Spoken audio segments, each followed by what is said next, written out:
हाँ, अच्छा इधर भी ऐड हो जाएगा शायद. सी, तो प्रीवियस लेक्चर में हम लोग ने active change the voice start किया था, जिसमें एक्टिव वॉइस से पैसिव वॉइस कैसे होगा ये वाला पार्ट किया था. अभी उसमें हम लोग ने लगभग सारे टेंसेस कवर किए थे, है ना. If the sentence active voice is given in a simple present tense और in a present continuous tense और in present perfect tense, then how it may change into passive voice, कैसे वो change होगा वो सीखा था. ऐसे पास्ट के भी टेंसेस किए थे और फ्यूचर के भी किए थे. ये सभी को याद है ना उसका बेसिक फॉर्मेशन. हाँ, उसमें मैंने ये भी बताया था, ये तो हो गया असर्टिव या डिक्लेरेटिव टाइप के सेंटेंसेस. सेंटेंसेस इसके अलावा भी दूसरे टाइप के भी होते हैं, like interrogative sentence, imperative sentence, exclamatory sentence होते हैं ना. तो अगर इस तरीके के सेंटेंसेस आपको दिए गए हैं, उसका एक्टिव से पैसिव कैसे करना है वो हम लोग आज के लेक्चर में करेंगे. ठीक है. So let's start with the imperative sentences. So first, कौन बताएगा मुझे इंपेरेटिव सेंटेंसेस होते क्या. पहले तो ये समझ लेते ना इंपेरेटिव सेंटेंस है क्या. इंपेरेटिव क्या है. हाँ, कौन बता रहा है, बताओ. imperative sentences such type of sentences which gives us or which expresses an order, command, request, advice, है ना, suggestion, ऐसे बातें बताने वाला, ऐसी चीजें एक्सप्रेस करने वाला सेंटेंस कौन सा होता है, imperative, है ना. जैसे कि stand up, ये आपको क्या दिया, ऑर्डर दिया, स्टैंड अप, है ना, कमांड देना, ऑर्डर देना. या फिर रिक्वेस्ट करना, है ना, रिक्वेस्ट करना हो गया, एडवाइस देना हो गया. ऐसे जो सेंटेंसेस रहेंगे तो ये कौन से टाइप के सेंटेंस है, इंपेरेटिव. ओके, ये कौन सा टाइप के सेंटेंस है, इंपेरेटिव. अभी ये इंपेरेटिव सेंटेंसेस एक्टिव से पैसिव कैसे बनेंगे वो हमें सीखना है. ओके, इंपेरेटिव सेंटेंसेस का एक्टिव से पैसिव कैसे होगा. सो इन इंपेरेटिव सेंटेंस जनरली कमांड जब दी जाती है तो how the command will transform into passive voice, let's see. तो यहाँ पर इसका एक स्ट्रक्चर, एक फॉर्मेट है, उस हिसाब से हम लोग कमांड को ट्रांसफॉर्म करेंगे. अभी जैसे कि एक फॉर एग्जांपल मैंने कमांड लिया, मतलब एक सेंटेंस दिया कि हैंग हिम, ऐसे कमांड दे दिया, हैंग हिम, ऐसे कमांड दिया. अभी उसको पैसिव करना है, कैसे करोगे रे, हैंग हिम. अभी सोचो ना थोड़ा सा, हैंग हिम ऐसे कमांड दिया. अभी ऐसे राजा लोग पहले कमांड देते थे ना, ऑर्डर देते थे, चलो हाँ हैंग हिम, ऐसे कमांड दे दिया. अभी इसको हम लोग पैसिव कैसे करेंगे रे, थोड़ा सा गेस कर सकते हो आप, बता सकते हो, कोई इसका बता सकता है पैसिव कैसे होगा form. Yes, everything is okay, fine.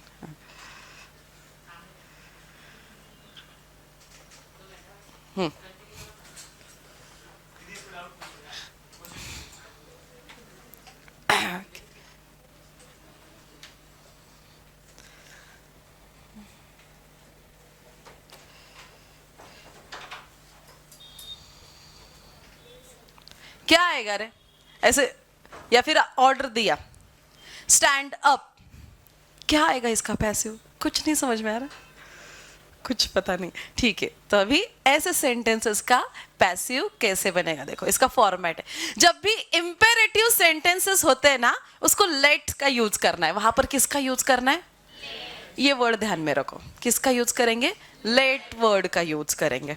Okay, अभी इसका फॉर्मेशन कैसे बनेगा, फॉर्मेशन रहेगा पहले लेट यूज करना है. फर्स्ट किसका यूज करेंगे, लेट, देन आएगा सब्जेक्ट, उसके बाद आएगा subject. You guys know the subject, subject पता है ना जिसकी बात हो रही है ना.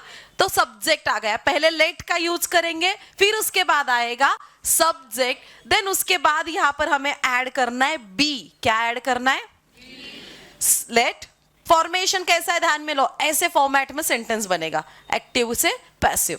पहले लेट का यूज करेंगे, फिर सब्जेक्ट आ गया, देन बी का यूज करेंगे, देन वर्ब का third form. Okay, then verb का third form. In this way ये फॉर्मेट है कि इंपेरेटिव का कौन सा वॉइस, पैसिव वॉइस बनाना है, इम्पेरेटिव का पैसिव वॉइस इस तरीके से बनेगा। अभी मैंने थोड़ी देर पहले एक आपको ऑर्डर कमांड बताया, क्या, हैंग हिम। चलो उसका करके देखते कैसे सेंटेंस बन रहा है। Hang him, HANG। ये एक्टिव वॉइस है, कमांड दिया, हैंग हिम, ऑर्डर दिया, कमांड दिया। अभी मुझे इसका करना है passive voice. What is the formation? First let का यूज करेंगे। चलो फॉर्मेट के हिसाब से चलते, पहले किसका यूज करेंगे? लेट का, लगा दिया लेट। फिर सब्जेक्ट लगाने के लिए बोला। अब किसकी बात हो रही है? उसकी बात हो रही है ना, हिम की, है ना? तो फिर क्या करेंगे? हिम लगाएंगे, लेट हिम। फिर क्या यूज करना है? बी का यूज करना है, तो बी लगाएंगे, बी। और फिर अपना वर्ब क्या है इधर? हैंग वर्ब है ना। हैंग क्या है? वर्ब है। उसका कौन सा फॉर्म बोला है? Third form, that is past participle. ये तो हम लोग करते आ रहे हैं, that is V3 form past participle. Hang का क्या हो जाएगा? हैंग्ड, ईडी लग जाएगा। हाँ, let him be hanged in this वे। समझे? ये था एक्टिव वॉइस, इसका हम लोग ने किया पैसिव वॉइस। सो इंपेरेटिव सेंटेंसेस जिसमें command, request, order, advice, suggestion, अगर ऐसे सेंटेंसेस दिए वहां पर लेट ये वर्ड का यूज करना, ये ध्यान में रखना है आपको। हाँ, बाकी के तो हम लोग ने सीखे, टेंसेस वाले सब किए ना हम लोग ने। वहां पर हम लोग ने ऑब्जेक्ट सब्जेक्ट की पोजीशन बदली, पहले ऑब्जेक्ट ले लो, फिर हेल्पिंग वर्ब, देन है ना V3, then bye, then subject, ये सब फॉर्मेट था। ऐसे अगर सेंटेंसेस दिए, अगर सेंटेंस क्वेश्चन आपको इंपेरेटिव दिया है, तो इसको चेंज करते वक्त आपको सबसे पहले किसका यूज करना है? लेट और फिर बी। ये ध्यान में रखो, late subject B then V3, ये फॉर्मेट ध्यान में रखना है। Let subject be and then V3। Okay, एक और एक करके देखते हैं। Give the order. जैसे मान लो आप रेस्टोरेंट में गए हो, आपने आपके फ्रेंड को बोला गिव द ऑर्डर। उसको बोला कि ऑर्डर दो, उसको आपने ऑर्डर बोल दिया कि जा ये तू काम कर, है ना? तो इसको आपको चेंज करना है, गिव द ऑर्डर। ये दूसरा से, इसको मुझे करना है पैसिव। क्या आएगा? लेट। चलो फॉर्मेट के हिसाब से चलते, लगा दिया लेट। फिर सब्जेक्ट क्या है? द ऑर्डर, है ना? सब्जेक्ट क्या है? द ऑर्डर, है ना? तो फिर ऑर्डर लगा दो, let the order be given. Let the order be given in this way. Understood? हाँ, अभी आपको एक दो दिए के बाद आप कर सकते हो ना। हाँ, देते ना, लिखो।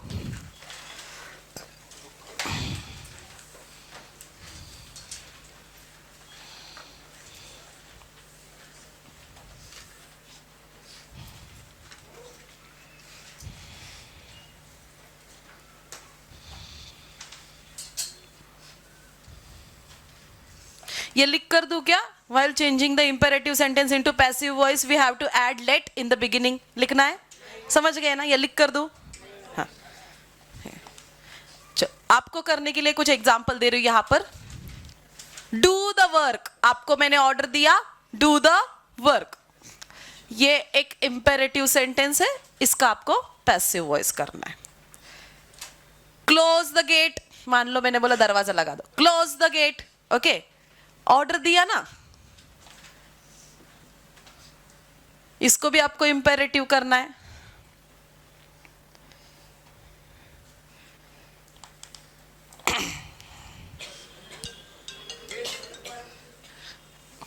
पीछे आदित्य बताओ।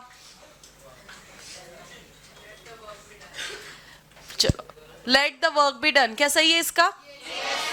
अभी जिसको समझ में नहीं आया वो वापस से ध्यान दो कि इसका आंसर कैसे होगा।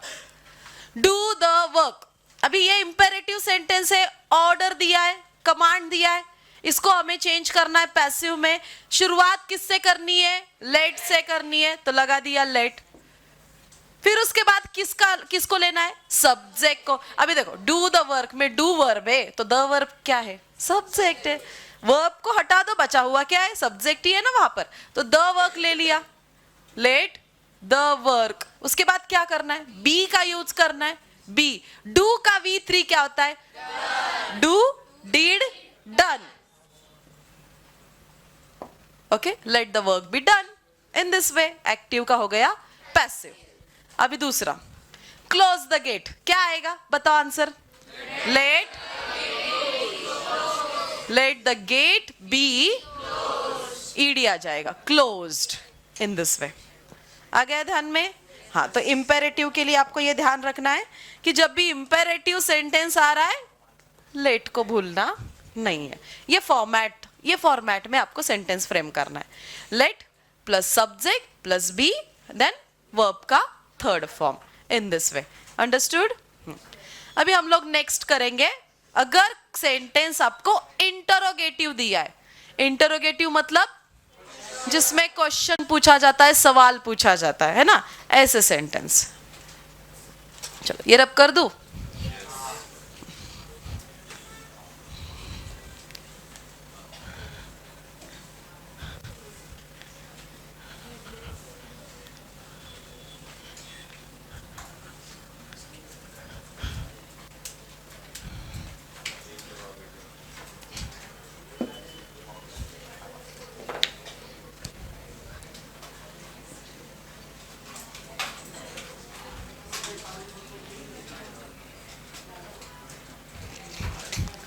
Interrogative sentence.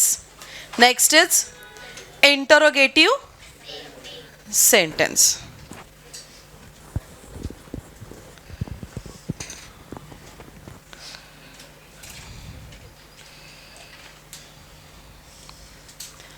हाँ, इंटरोगेटिव सेंटेंस क्या होते हैं? दो सेंटेंसेस विच आस्क क्वेश्चंस. ऐसे सेंटेंसेस क्या करते हैं? क्वेश्चन पूछना. लाइक वेयर डिड यू, ऐसे बोल सकते हैं वेयर डू यू लिव, है ना, व्हाट्स योर नेम, ऐसे. या फिर जो भी क्वेश्चन, जो भी सवाल पूछने वाले क्वेश्चन है, ओके, इस तरीके से जो भी क्वेश्चन पूछे जाते हैं, जो भी सवाल पूछे जाते हैं, वो सारे जहाँ पर भी क्वेश्चन मार्क आ रहा है ना, ऐसे सारे सेंटेंसेस कौन से हैं? Interrogative sentences. ओके, वहाँ पर क्लास है ना, कोणी नाही का तिकडे? आहेत ना, गेला असेल.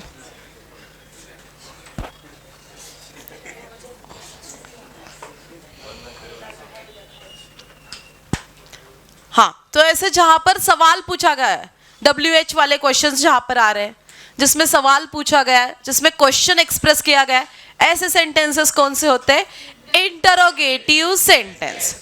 हाँ, अभी मान लो कोई एक इंटरोगेटिव सेंटेंस आपको दिया है कि जैसे कि where did they find this ring, ऐसे एक क्वेश्चन दिया.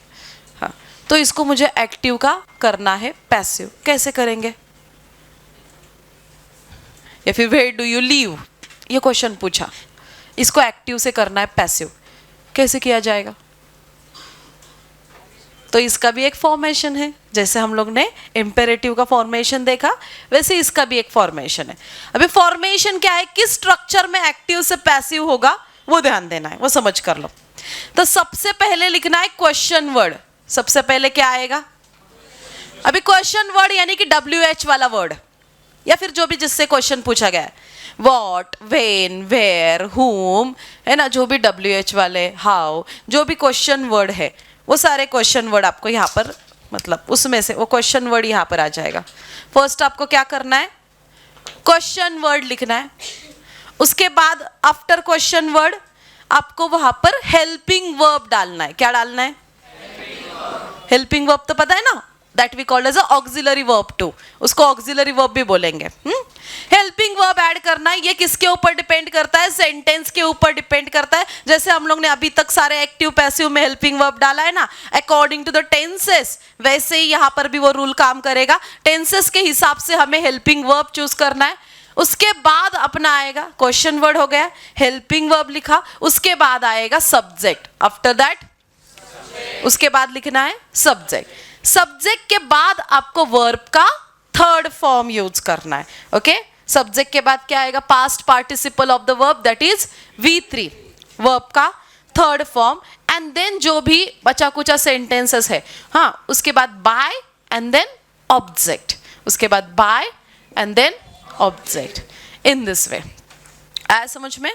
हाँ, बाय और फिर ऑब्जेक्ट। तो बाय यहाँ पर यूज होगा भी कहीं, मतलब बाय लगा के ऑब्जेक्ट। अभी जैसे कि हमारा एक्टिव पैसिव का जो रूल था ना, जो कि active voice subject plus verb plus object, उसका हम लोग पैसिव कैसे कर रहे थे? Object plus helping verb plus V3 plus by plus subject. यही चीज यहाँ पर भी आपको दिखाई देगी।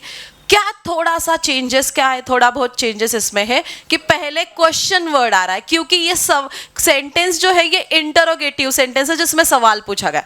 दैट्स वाई पहले क्वेश्चन वर्ड लिया, फिर हेल्पिंग वर्ब लगाया, फिर उसके बाद सब्जेक्ट ले आए, उसके बाद सब्जेक्ट लगाया, फिर वर्ब का थर्ड फॉर्म, फिर by and then object. Okay, इसको एक एग्जाम्पल के थ्रू समझ कर लेते हैं, आपको क्लियर होगा। ठीक है, एक एग्जाम्पल लिया मैंने, फॉर एग्जाम्पल where did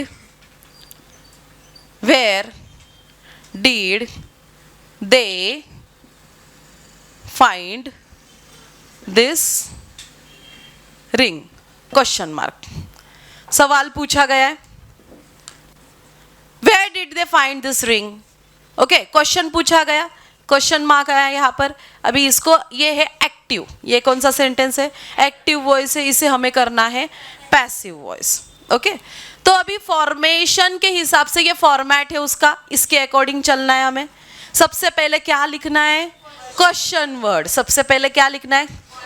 कौन सा है क्वेश्चन वर्ड? WH वाले, है ना, जो भी WH वाले जनरली क्वेश्चन वर्ड है। क्या है क्वेश्चन वर्ड यहाँ पर? वेयर। तो क्या लिखेंगे पहले? उसके बाद ऐड करने के लिए कहा है हेल्पिंग वर्ब। क्या ऐड करना है? अभी ये हेल्पिंग वर्ब डिपेंड करता है कि ये क्वेश्चन जो दिया है वो कौन से टेंस में है। जो क्वेश्चन दिया है वो कौन से टेंस में? ये डिड लिखा है ना रे, उधर डिड लिखा है। डिड कब यूज होता है? पास्ट के लिए। डिड का यूज कब होगा? वहां पर डू डज होता तो प्रेजेंट का यूज हो रहा, मतलब वो प्रेजेंट टेंस में है। अभी डिड लिखा है मतलब क्या? पास्ट। तो पास्ट टेंस में दो हेल्पिंग वर्ब होते हैं, एक तो वॉज या फिर वर। पास्ट टेंस में ये दो हेल्पिंग वर्ब है, एक तो वॉज या फिर वर, राइट।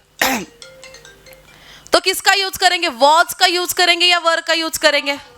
वॉज सिंगुलर के लिए, वर प्लूरल के लिए। अभी वेयर के आगे वर लगेगा। अभी वहां पर अपना सब्जेक्ट के हिसाब से ये डिपेंड करता है ना। तो सब्जेक्ट सिंगुलर है अपना, सो वेयर वॉज, चलो हेल्पिंग वर्ब मैंने लगा दिया वॉज। उसके बाद सब्जेक्ट पूछा है। क्या पूछा है? सब्जेक्ट। अभी आपको ऐसे सेंटेंस में अगर आप कंफ्यूज, अभी यहाँ तो सिंपली समझ में आ रहा है कि सामने सब्जेक्ट है, हाँ, अगर इस तरीके का सेंटेंस दिया है तो। लेकिन ऐसे क्वेश्चन वाला सेंटेंस दिया तो वहां पर सब्जेक्ट कैसे आइडेंटिफाई करोगे आप? तो सब्जेक्ट वो होता है जिसके बारे में बात की जा रही है। सब्जेक्ट यानी कि जिसके बारे में बात की जा रही है। अभी where did they find this ring, बात किसकी हो रही है ना। इसको आप व्हाट से क्वेश्चन पूछ सकते हो, सब्जेक्ट को व्हाट से क्वेश्चन पूछ सकते हो, तो वहां पर आंसर मिलेगा। या फिर जैसे यहाँ पर व्हाट डिड दे फाइंड, कि क्या है ना, या मतलब क्या किसकी बात चल रही है, व्हाट किसकी बात चल रही है, तो रिंग की बात चल रही है। जिसके बारे में हम लोग बात कर रहे हैं, जिसके बारे में बताया जा रहा है, वो होता है सब्जेक्ट। यहाँ पर बात चल रही है रिंग की, तो रिंग क्या हुआ यहाँ पर? सब्जेक्ट। द रिंग क्या हुआ यहाँ पर? सब्जेक्ट हुआ ना। तो चलो फॉर्मेशन के हिसाब से पहले हम लोग ने क्या ले लिया? क्वेश्चन वर्ड लिया। उसके बाद क्या ले लिया? Helping verb. उसके बाद क्या लगाना है? सब्जेक्ट। सब्जेक्ट क्या है? रिंग। ओके, उसके बाद क्या है? रिंग। दिस रिंग है ना, द रिंग नहीं, दिस रिंग है, राइट। ये सब्जेक्ट है तो वो लगा देंगे। वेयर वॉज दिस रिंग, चलो सब्जेक्ट हो गया। फॉर्मेशन के हिसाब से चल रहा है ना, सब्जेक्ट हो गया। उसके बाद वाली स्टेप वर्ब का थर्ड फॉर्म। अभी वर्ब क्या है? फाइंड है ना। वर्ब क्या है इसमें? फाइंड वर्ब है। फाइंड का वर्ब का थर्ड फॉर्म क्या आएगा? फाउंड आएगा, है ना। फाइंड, फाउंड, फाउंड क्या आएगा? फाउंड। चलो वर्ब का थर्ड फॉर्म भी हो गया। बाद में बाय, उसके उसके बाद क्या लगाना है, और फिर बोल रहे क्या, ऑब्जेक्ट। अभी सेंटेंस में बचा ही क्या है, वेयर हो गया, डिड का भी काम हो गया, दिस रिंग तो सब्जेक्ट था, फाइंड तो वर्ब था, बचा क्या है, दे बचा, ये ऑब्जेक्ट है, जो बचा कुचा पार्ट है वो क्या है उधर, ऑब्जेक्ट। तो दे का क्या बनेगा, दे का क्या बनेगा, देम। तो यहां पर क्या आएगा, बाय देम। ओके, अभी एक बात यहां पर आपको ध्यान में रखनी है, एक्टिव से आप पैसिव कर रहे हो तो यहां पर सेंटेंस हमें क्वेश्चन दिया है, इसको भी आप क्वेश्चन ही रखोगे, उसका आंसर नहीं करना है आपको, ये बात ध्यान में रखो। एक्टिव का पैसिव, एक्टिव वॉइस अगर क्वेश्चन है, पैसिव वॉइस भी क्वेश्चन ही होना चाहिए। यहां पर भी आपको क्या पुट करना है, क्वेश्चन मार्क, उसको आंसर नहीं बनाना है। डायरेक्ट इनडायरेक्ट स्पीच नहीं है कि ये चेंज हो जाएगा ये। ओके, ये एक्टिव पैसिव, एक्टिव पैसिव सीखा था ना, अलग सीधा सीधा खा रहे हो, बस घुमा के बता दिया, इट्स पैसिव। बात वही है, मीनिंग वही है, उसको चेंज करना है क्या मीनिंग को, बिल्कुल नहीं, बस थोड़ा आपने घुमा के बता दिया, वही बात है ना, एक्टिव से पैसिव। तो यहाँ अगर क्वेश्चन है तो यहाँ पर भी क्वेश्चन बनना चाहिए, ऊपर क्वेश्चन मार्क है तो नीचे भी आपका क्वेश्चन मार्क आना चाहिए। तो क्वेश्चन मार्क देना भूलना नहीं है, समझे। देखो क्या था सेंटेंस, धर्रे पास कर, परत आणून दे। Where did they find this ring? मैंने इसका आंसर लिखा कि रिंग कहाँ मिली, नहीं। ओके, क्या है, Where was this ring found by them? Meaning change हुआ, मीनिंग वही है, टेंस भी वही रखा, पास्ट टेंस था, आंसर में यहाँ पर उसका पैसिव करते वक्त भी पास्ट ही रखा, बस उसको पैसिव के फॉर्मेशन में हम लोग ने डाल दिया। समझ गए कैसे किया है। हाँ, और एक करके देखते हैं, और एक सेंटेंस देखते हैं, आपको क्लियर होगा। ये समझ में आया ना सभी को।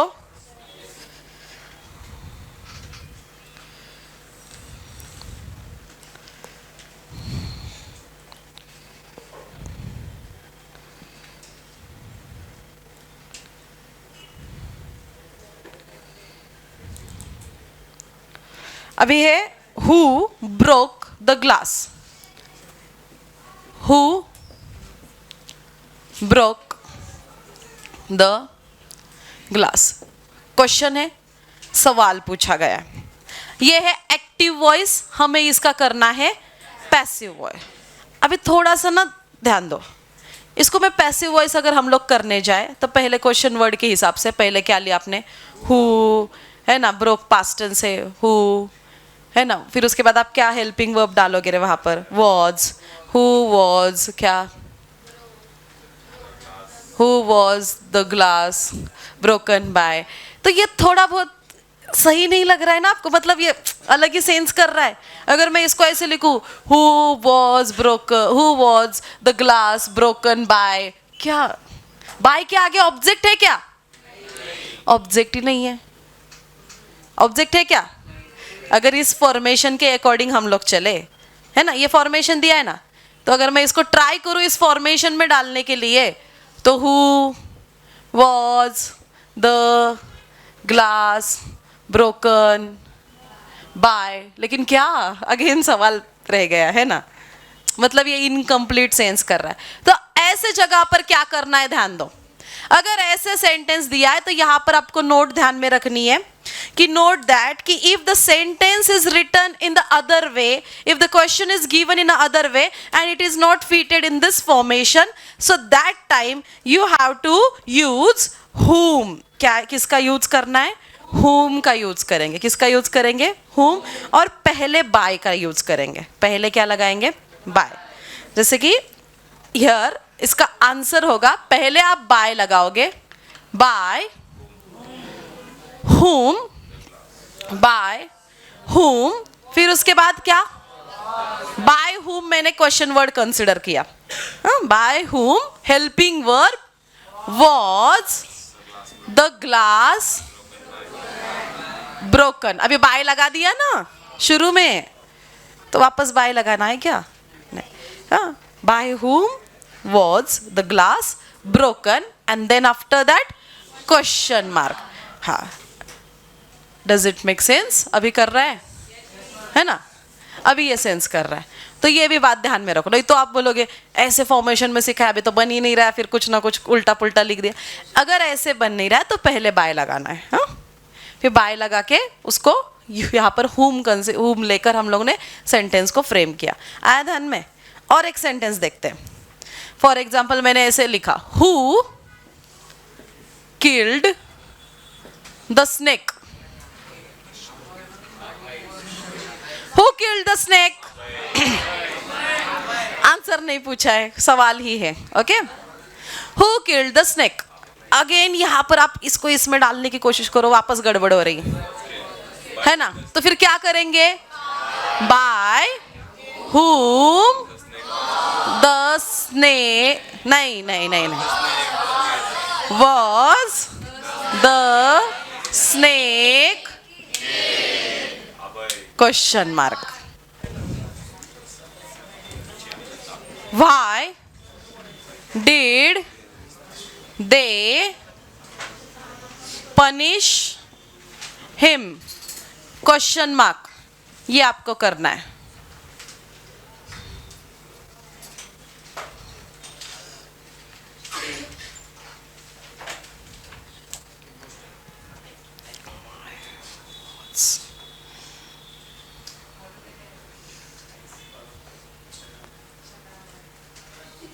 और एक देती हूँ आपको,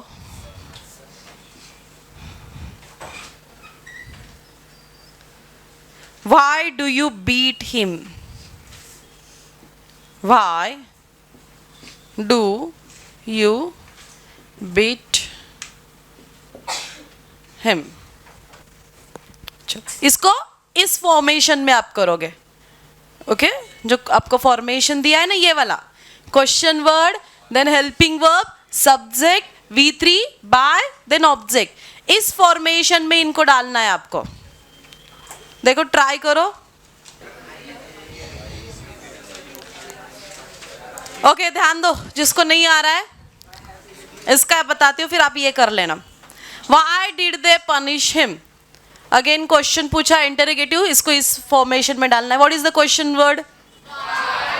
Why लिख दिया। Did पास्ट टेंस है तो क्या लगाएंगे? Was. Why was, सब्जेक्ट क्या है? Him का बनाएंगे he. Why was he, V3, punished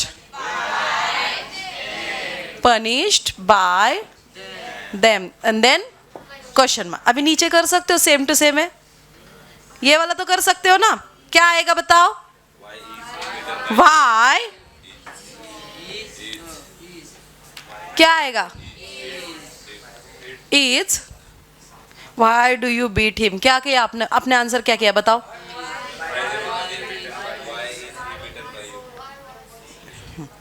Why is he beaten by you? Question mark. Why is he beaten by you in this way? ये आएगा दूसरे का। किसका किसका? ये दोनों सही आए रे। Okay, very good. एक सही आया। ओके, ठीक है, ओके फाइन। अभी ऊपर और एक क्वेश्चन दिया आपको। Who wrote you the letter? By, अभी यहाँ पर हम लोग बाय लगाएंगे क्योंकि ये उसमें फ्रेम नहीं हो रहा है, राइट? By whom, क्या? Was the letter written? Question mark. आ गया समझ में? हाँ, टू यू भी है, टू यू रह गया ना, टू यू क्वेश्चन मार्क।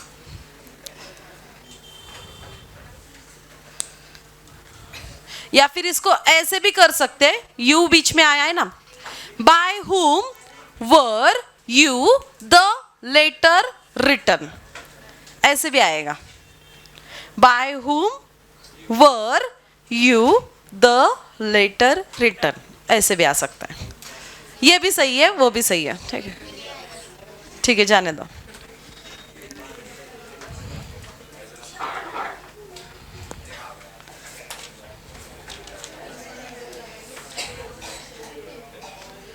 ठीक है, इतना ही है अभी इसमें। हाँ, क्योंकि ये रिवाइज मैं करा देती हूँ आपको। वैसे आगे का जो टॉपिक हम लोग सीखने वाले हैं ना, डायरेक्ट इनडायरेक्ट स्पीच, वहां पर भी टेंसेस काम में आने वाले, और इस वाले टॉपिक में भी टेंसेस काम में आ रहे थे, तो इसी बहाने थोड़ा टेंसेस भी क्लियर हो जाएगा।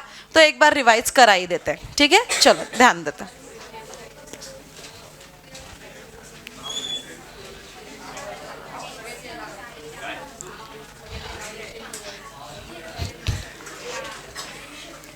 मैं ना आपको पहले टेंसेस ही बता देती हूँ, फिर उसका पैसिव करेंगे। ओके, तो टेंसेस वाला टॉपिक जिसको क्लियर नहीं है ना, वो भी यहाँ पर क्लियर हो जाएगा।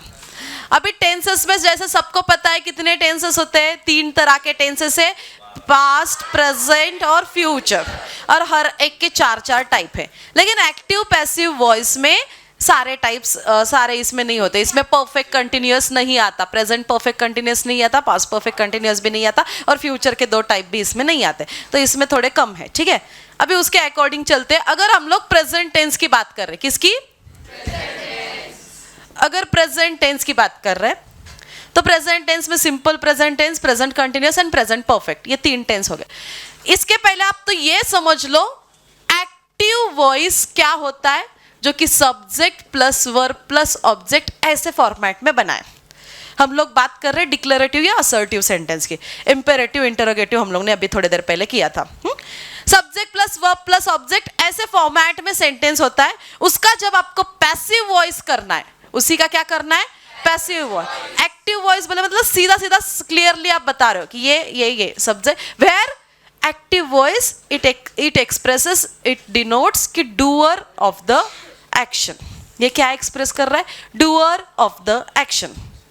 मतलब जो सब्जेक्ट है, subject is the doer of the action. ये किससे रिप्रेजेंट होता है? एक्टिव से। ओके, अगर मैंने बोला Prajwal eats an apple, so Prajwal is the subject and he is the doer of the action. ये रिप्रेजेंट हो रहा है एक्टिव वॉइस। क्लियर है? सब एक्टिव वॉइस क्या रिप्रेजेंट करता है? Doer of the action. तो पैसिव वॉइस क्या है?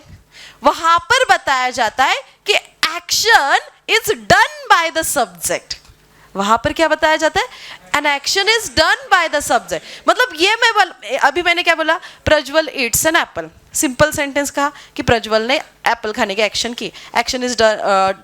यहाँ पर इसी को मुझे पैसिव बताना है, तो ये एक्शन किसने किया ऐसे मैं घुमा के बता रही हूँ, तो वो पैसिव होगा, है ना?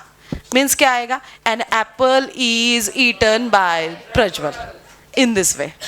मीनिंग चेंज हो रहा है क्या? बिल्कुल नहीं, मीनिंग वही है, बस उसको घुमा के बता रहे कि सब्जेक्ट में एक्टिव वॉइस में सब्जेक्ट एक्शन कर रहा है, पैसिव वॉइस में ये एक्शन सब्जेक्ट ने की ऐसे बताया जा रहा है, लेकिन मीनिंग तो वही रहेगा। समझ में आ रहा है?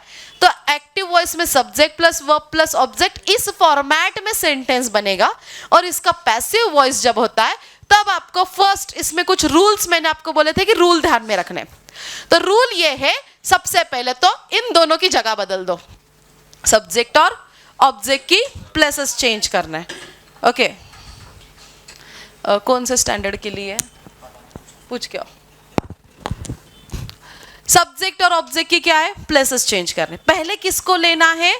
ऑब्जेक्ट। पहले कौन आएगा? ऑब्जेक्ट। उसके बाद यहां पर ऐड करना होता है हेल्पिंग वर्ब। क्या ऐड करना है? Helping verb. क्या ऐड करना है? हेल्पिंग वर्ब ऐड करना है। आफ्टर वर्ड्स वर्ब का थर्ड फॉर्म, उसके बाद ऐड करना है वर्ब का थर्ड फॉर्म, उसके बाद ऐड करना है बाय एंड देन सब्जेक्ट।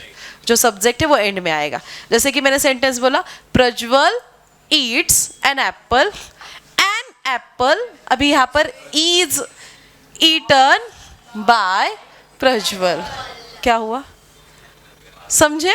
इस तरीके से। तो ये एक मेन फॉर्मेट ध्यान में रख लो एक्टिव का पैसिव। अभी ये जो है ना टेंसेस के अकॉर्डिंग यहाँ पर हेल्पिंग वर्ब इसमें क्या होगा? चेंज होगा कि क्वेश्चन कौन से टेंस में दिया है, ऑब्जेक्ट सिंगुलर है या प्लूरल है, इसके अकॉर्डिंग क्या हो रहा है? एक्टिव से पैसिव चेंज होगा। तो यहाँ पर प्रेजेंट के टेंसेस हमें लिखने, एक्टिव वॉइस कैसे होगा प्रेजेंट टेंस में, पहले तो टेंसेस समझ लेंगे और फिर उसका पैसिव वॉइस, ठीक है। हाँ बताती हूँ आपको, 1-2 मिनट में आएंगे। या फिर तब तक आप लोग क्या करोगे, ये जो एक्टिव वॉइस है ना, टेंसेस तो सिखा है ना, एक्टिव वॉइस जो है आप एक काम करो तब तक, एक्टिव वॉइस प्रेजेंट टेंस में सिंपल प्रेजेंट टेंस, उसके बाद प्रेजेंट कंटिन्यूअस टेंस, देन फिर उसके बाद प्रेजेंट परफेक्ट टेंस। इसका एक्टिव कैसे बनता है ना, वो यहां पर लिखोगे, ठीक है। डोर क्लोज कर दो।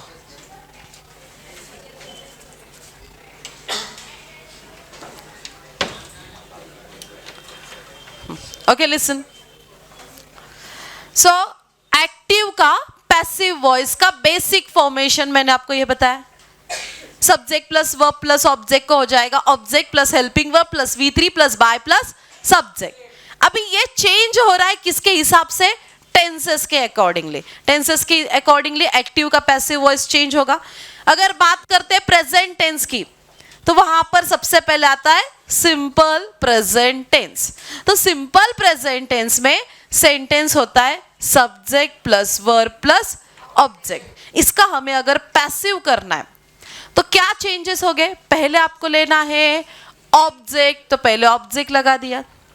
ये जो हेल्पिंग वर्ब है ना, ये हेल्पिंग वर्ब किसके अकॉर्डिंग रहेगा, टेंस के अकॉर्डिंग रहेगा, जो क्वेश्चन में दिया गया टेंस है। अभी दिया गया टेंस क्या है, सिंपल प्रेजेंट टेंस। दिया गया टेंस क्या है, सिंपल प्रेजेंट टेंस है। तो सिंपल प्रेजेंट टेंस में हेल्पिंग वर्ब लगते हैं am, is, are. Helping verb क्या लगते हैं, दैट्स वाई यहां पर एम, इज, आर ये हेल्पिंग वर्ब लगे। अभी इसमें भी तीनों एक साथ लगेंगे क्या, नहीं ना, इसमें से कोई तो एक, वो डिपेंड करता है आपका ऑब्जेक्ट कैसा है। हेल्पिंग वर्ब किसके ऊपर डिपेंड करता है, ऑब्जेक्ट।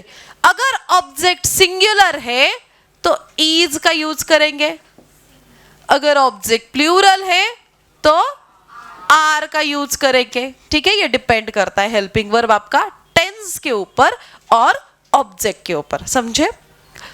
देन उसके बाद वर्ब का थर्ड फॉर्म, वर्ब का V3 form, that is past participle form of the verb. जैसे कि राइट, रोट, तीसरा फॉर्म होता है written, that written is called as a past participle form, वो यूज करना है। फिर उसके बाद बाय को ऐड करो एंड देन फिर जो सब्जेक्ट होगा अपना वो सब्जेक्ट। ये होता है कौन सा टेंस में, सिंपल प्रेजेंट टेंस में। Subject plus verb plus object का बना, object plus helping plus by, V3 plus by plus subject. इस तरीके से एक्टिव का पैसिव बनेगा। ये क्लियर है, हाँ। अभी उसके बाद नेक्स्ट जो टेंस है दैट इज प्रेजेंट कंटिन्यूअस। अभी कंटिन्यूअस का मतलब होता है एक्शन जो है वो चल रही है, कंटिन्यू हो रही है ना। तो इसका अगर एक्टिव से पैसिव करना है तो कैसे चेंजेस होंगे, तो अगेन सब्जेक्ट प्लस यहाँ पर वर्ब के साथ आईएनजी। कंटिन्यूअस में हमेशा वर्ब के साथ क्या लगता है, आईएनजी। एक्टिव वॉइस में इसका हमें पैसिव करना है।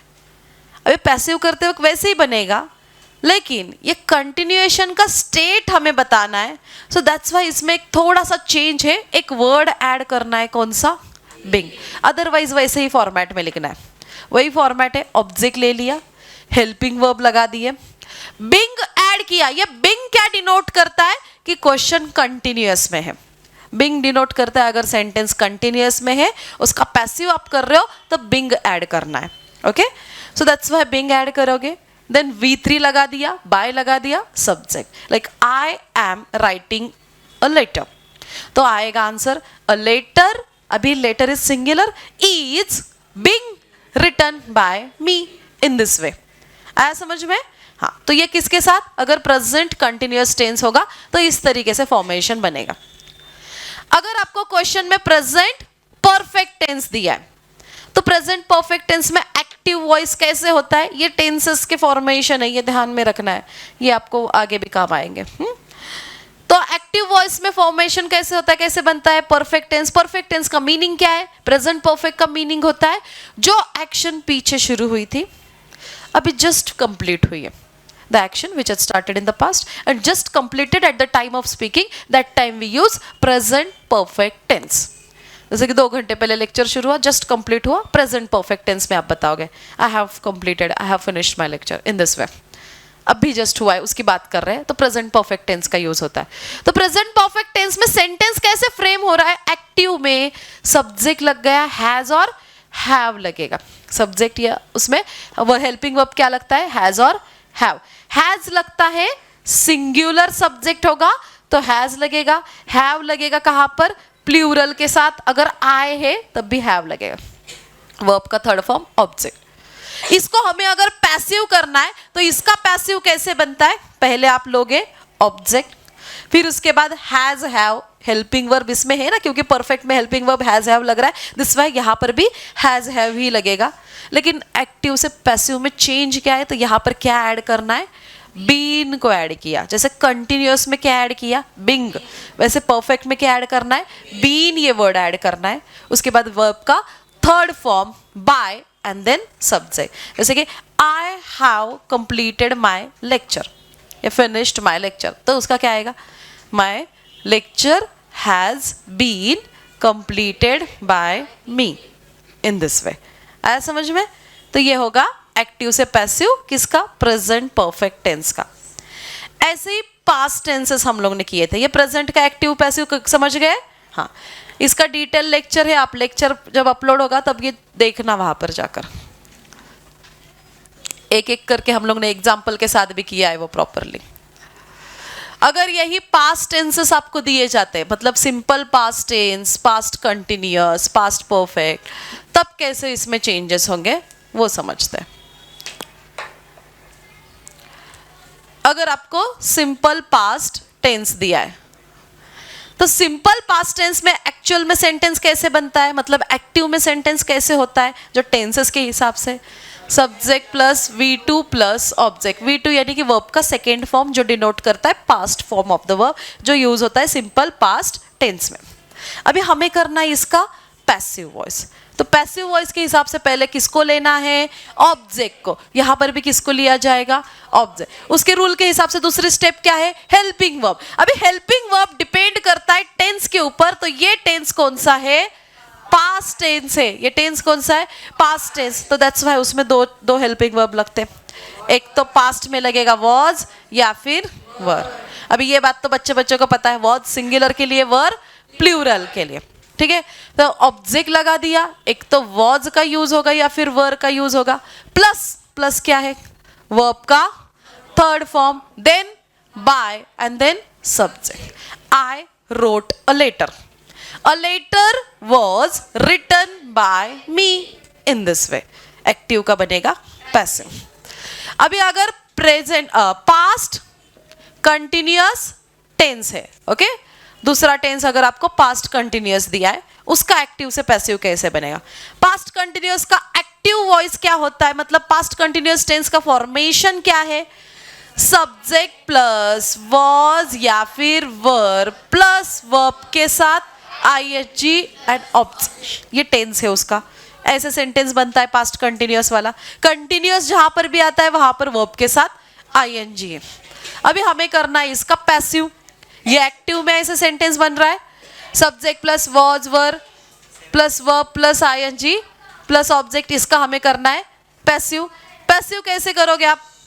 पहले आ गया ऑब्जेक्ट, फिर एज यूजुअल हेल्पिंग वर्ब. क्या है हेल्पिंग वर्ब पास्ट टेंस के लिए? Was were. चलो वॉज वर लगा दिया. लेकिन ये कंटिन्यूअस है ना, कंटिन्यूअस के लिए एक वर्ड है, कौन सा? बीइंग. तो यहां पर भी वो वर्ड यूज होगा, plus being plus V3 plus by and then subject. आया समझ में? क्या डिफरेंस था प्रेजेंट कंटिन्यूअस पास्ट कंटिन्यूअस में? बस हेल्पिंग वर्ब का डिफरेंस था, बाकी तो वही है ना. ये एक फॉर्मेट आप कर लोगे तो बस थोड़े बहुत माइनर से चेंजेस हो रहे टेंसेस के हिसाब से, वही आपको समझ कर लेना है. समझ में आ रहा है? अगर पास्ट परफेक्ट टेंस की बात करें, पास्ट परफेक्ट का मीनिंग क्या होता है? एक्शन जो पास्ट में शुरू हुई थी पास्ट में ही खत्म हो गई, उसकी याद हम लोग अभी कर रहे हैं ना. ये अभी वो बता रहे पास्ट में शुरू हुई थी पास्ट में ही खत्म हो गई, ऐसी बात जब बता रहे that is past perfect tense. Past perfect tense में एक्टिव वॉइस कैसे बनता है? Subject plus had plus V3 plus object. इसका पैसिव कैसे बनेगा? ऑब्जेक्ट प्लस हेल्पिंग वर्ब क्या है? एक ही है, हैड, यहां पर भी वही लगेगा, हैड प्लस अभी क्या लगाना है? बीन। प्रेजेंट में लगाया था ना, वैसे यहां पर भी लगाना है, किसको? Been plus V3 plus by plus sub, इस तरीके से। इसमें और एक टेंस होता है पास्ट परफेक्ट कंटिन्यूअस, लेकिन उसका पैसिव नहीं बनता। वैसे प्रेजेंट परफेक्ट कंटिन्यूअस का भी नहीं बनता। तो ये पास्ट के बारे में हम लोग ने सीखा था, समझे ये? ऐसे ही फ्यूचर के भी 2 टेंसेस हम लोग ने किए थे। एक मिनट, वो भी बता देते, पेरेंट्स वेट करते हैं। फ्यूचर के कौन से थे रे? सिंपल फ्यूचर आणि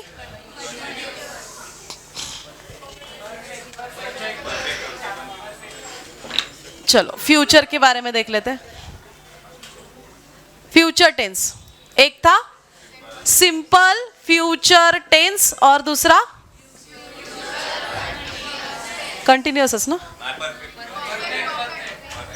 परफेक्ट का perfect continuous, future perfect, future continuous का और फ्यूचर परफेक्ट कंटिन्यूअस का पैसिव नहीं बनता। दो ही का ही बनेगा। फ्यूचर सिंपल फ्यूचर टेंस जो फ्यूचर आगे के बारे में बता रहा है, फ्यूचर के बता रहा है। सिंपल फ्यूचर टेंस में सेंटेंस फ्रेम होता है subject plus shall will verb का first form and then object. इसको हमें करना है पैसिव। इसका पैसिव करते वक्त क्या होगा? पहले ऑब्जेक्ट फिर हेल्पिंग वर्ब तो है ही ना, कौन? शैल विल, शैल आएगा या फिर विल आएगा। अभी फ्यूचर में एक चीज ऐड हो जाएगी, क्या? बी। क्या ऐड होगा? Be plus V3 plus by plus है ना, वही सारी चीजें। कुछ चेंज है क्या? बस थोड़ा बहुत बी ऐड हो गया, कभी कभी बीन ऐड हो गया, कभी बिंग ऐड हो गया, इतना ही चेंज है। और टेंसेस के हिसाब से ये हेल्पिंग वर्ब चेंज हो रहा है।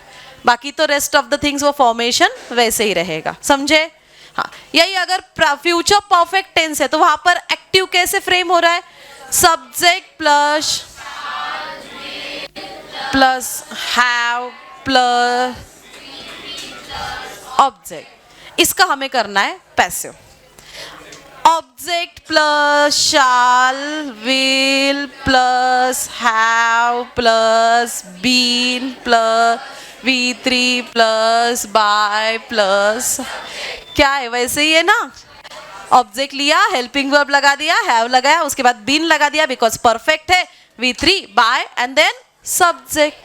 अगर आप पूरे टेंसेस एक बार देखोगे, चार्ट भी मैंने ग्रुप पे भी डाला था, है ना, ये पूरा टेबल टेंसेस के अकॉर्डिंग, वो भी आप रेफर करो, सारे टेंसेस एक बार देखो, एक्टिव से पैसिव उसका कैसे होगा।